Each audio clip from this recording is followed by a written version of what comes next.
At long last, the dream Jesse and I had nurtured for so long had become a reality. After months of careful planning, endless discussions, and relentless hard work, we finally stood before our new, spacious house, a home where we had envisioned creating beautiful memories, a place that would bring our loved ones together. The sheer excitement bubbling within me was indescribable. I could already picture the warmth of family gatherings, the laughter echoing through the halls, and the comfort of knowing my aging parents would be well cared for under our roof. It was the fresh beginning Jesse and I had so eagerly anticipated, a space that symbolized love, care, and togetherness. But just as we were about to celebrate this new chapter in our lives, an unexpected and unwelcome twist shattered our joy. As Jesse and I unloaded the last few boxes from the car, a sound of tires crunching against gravel caught my attention. I turned, my heart skipping a beat as I saw my in-laws stepping out of their car. Their presence was a surprise, but what truly sent a wave of unease washing over me was the sight of their luggage, several large suitcases and an assortment of bags, as if they were here for more than just a visit.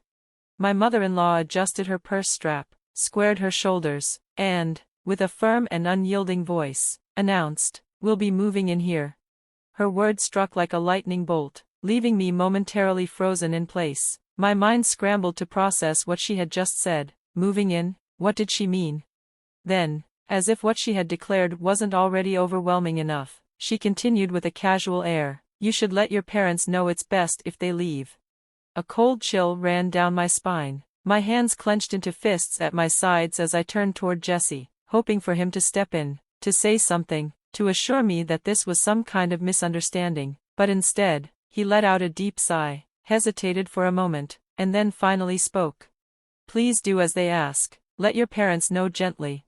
I blinked in disbelief. The weight of his words pressed down on my chest like a boulder. My own husband, my partner, my confidant, was asking me to tell my parents to leave their home, the very home we had built with them in mind.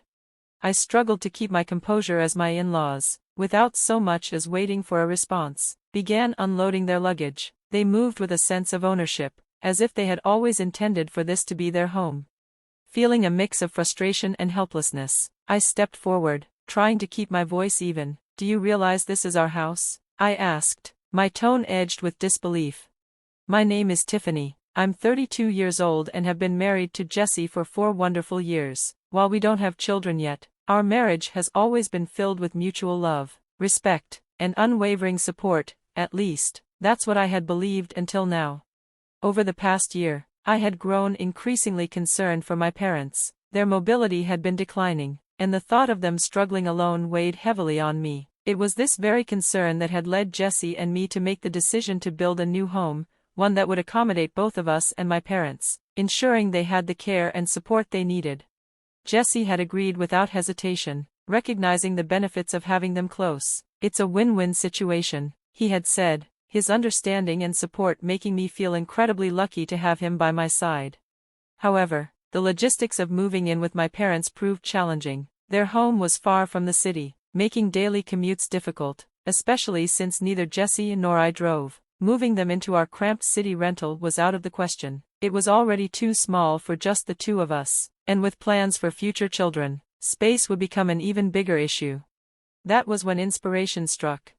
"Why not build a home that accommodates everyone comfortably?" I had proposed.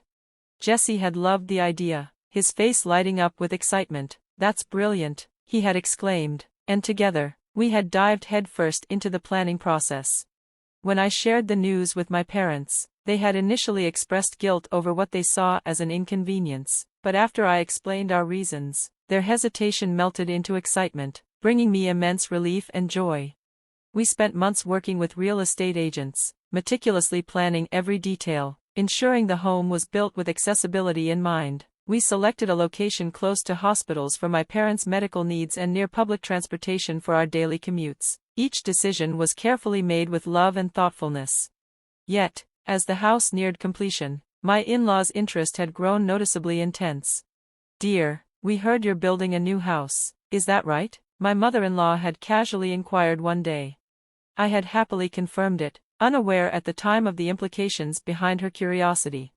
During a visit to their home, they had asked to see the blueprints, and when Jesse pulled up the designs on his phone, Their expressions had shifted subtly when I mentioned that my parents would be moving in with us.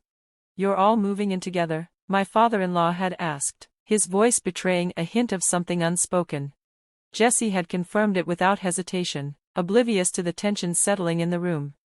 I had sensed their discomfort then, but I had never imagined it would lead to this moment, where they would show up unannounced, luggage in hand, claiming a home that was never intended for them. As I stood there watching them settle in without a second thought, a storm of emotions swirled within me: anger, betrayal, confusion. This was supposed to be our home, a safe space for my parents, a place where love and care would flourish, and yet, in an instant, it felt as though it was being taken from us. And the worst part, the one person I had counted on to stand by me was now asking me to choose between my parents and my in-laws. I had never felt so alone. As I stepped into the newly built house, excitement and anticipation filled my heart. It was supposed to be a fresh beginning for me and my family, a dream come true. However, my joy was short-lived when I noticed the overwhelming number of boxes and bags cluttering the entrance. Confused, I turned to my in-laws, who stood in the middle of the room, beaming with satisfaction. "Mother-in-law, father-in-law, why do you have so much stuff? What are you planning to do?" I asked, my voice tinged with both curiosity and concern. Their response was as shocking as it was unexpected. "What do you mean? We're moving our things into this house," my mother-in-law replied matter-of-factly. "You're going to be living here starting today, but your parents will need to leave." The casualness with which she dismissed my parents' place in my life made my stomach churn. "Why are you doing this?" I demanded, disbelief laced in my voice. She looked at me as though I had asked the most ridiculous question. "As a new bride, it's only natural to prioritize your husband's family. It's tradition." A cold realization washed over me. This was not a simple misunderstanding, it was a complete dismissal of the life my husband and I had planned. My heart pounded as I turned to Jesse, hoping for some kind of support. Instead, his expression was unreadable. When his parents continued unloading their belongings, he let out a sigh and said, "Just let your parents know gently." I felt a wave of anger rise within me. This house was meant for me and my parents. I can't accept this decision, I protested, my voice firm. His brows furrowed in irritation. "Didn't my mom just explain that it's normal for a wife to put her husband's family first? We'll figure out what to do with your parents later." A sickening feeling of betrayal settled in my chest. It became painfully clear that my husband was either completely under his parents' influence or shared their entitled mindset. Meanwhile, my in-laws roamed around the house, their faces lit with excitement. "Oh, how wonderful, the interior is just splendid," they gushed, admiring the home as if it already belonged to them. I clenched my fists and confronted them. "Do you even know whose house this is?" They paused, finally acknowledging my words. My father-in-law narrowed his eyes. "Whose house? Of course, it's Jesse's house. Are you suggesting that you have a claim to it? Jesse put so much effort into building this house. You have no right to make any claims."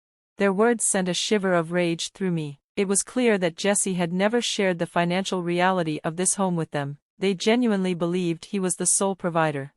"Why would your parents live in Jesse's house anyway?" they scoffed. "It's so strange. Poor Jesse, having such a demanding wife and in-laws." That was the final straw. "Why am I being treated like an outsider in my own home?" I snapped. "If you insist on living here, Jesse should compensate me for the amount I spent." "How much could you possibly have contributed?" my mother-in-law sneered. "What, a few $100s, maybe 1,000? I turned to my husband, meeting his gaze with unwavering determination. "Tell them the truth." His discomfort was evident as he hesitated before speaking. "Tiffany bought this house," he admitted in a quiet voice. "She was promoted recently and earns more than I do." His parents looked as if they had been struck by lightning. "What?" my mother-in-law gasped. "Jesse, is this true? Did Tiffany really buy this house?" He nodded, avoiding their stunned expressions. "Yes, even though I graduated from a prestigious university and worked hard, I made a mistake at my job. Because of that, I missed out on a promotion and even had a pay cut. Now, I earn about as much as a new hire." Silence filled the room as the weight of his confession settled in. The shift in my in-laws' demeanor was almost comical. "Tiffany, we're truly sorry for our earlier comments. We misunderstood the situation. Please forgive us and let us stay in this house," my mother-in-law pleaded, her voice suddenly filled with humility. Jesse also bowed deeply. "Please, It's my fault for not telling you sooner. Let us stay here with you. Their sudden change of heart was almost laughable, but I was far from amused. No matter how much you plead, I can't accept this, I stated firmly. I built this house to live with my parents. If that's not possible, there's no point in keeping it. If you want to stay, you'll need to pay me $460,000, the full amount I spent. We don't have that kind of money, my father-in-law admitted, his face drained of color. Then it seems you'll need to find another place to live, I said without hesitation. Panic flickered across their faces. Wait, we sold our previous home and moved out. Their desperation became palpable. Tiffany, please let us stay. Your parents can live here too, my mother-in-law begged, her earlier arrogance nowhere to be found. The thought of cohabiting with them was unbearable. I can't agree to that. If you sold your house, you should have some money left. Why not find a smaller place? Tears welled up in their eyes. The truth is, we lost most of our money in a bad investment. The proceeds from our house and our savings went to covering debts. We have nothing left. Jesse is our only hope. Their revelation did little to sway me. Then you should be asking your son for help, not me, I said coldly. I'm not responsible for your mistakes. But we're family, can't you at least help a little? They pleaded. I shook my head. It's impossible. I refuse to live with people who tried to steal my home. A deep frustration boiled over within me. Jesse, let's get a divorce. He paled. What? Wait, I can't even think about divorce. I'm sorry, but I can't forgive this betrayal. Please leave, I said with finality. My husband's parents pleaded desperately, but my mind was made up. If you refuse, I'll call the police. Realizing they had no choice, my in-laws gathered their things and left in disgrace. Jesse, still in disbelief, tried to reason with me. I'm still your husband, I have a right to stay. If you insist, I'll take legal action, I countered. Knowing that a lawsuit could cost him his job, he reluctantly packed his belongings and left. Shortly after, my parents arrived, surprised to see Jesse gone. When I explained everything, they were shocked but relieved. Thank you for standing up for us, my mother said, embracing me. The divorce process went smoothly, and before long, I found myself single again. Now, I wake up every day in a peaceful home, grateful that I had the courage to stand up for myself and my family.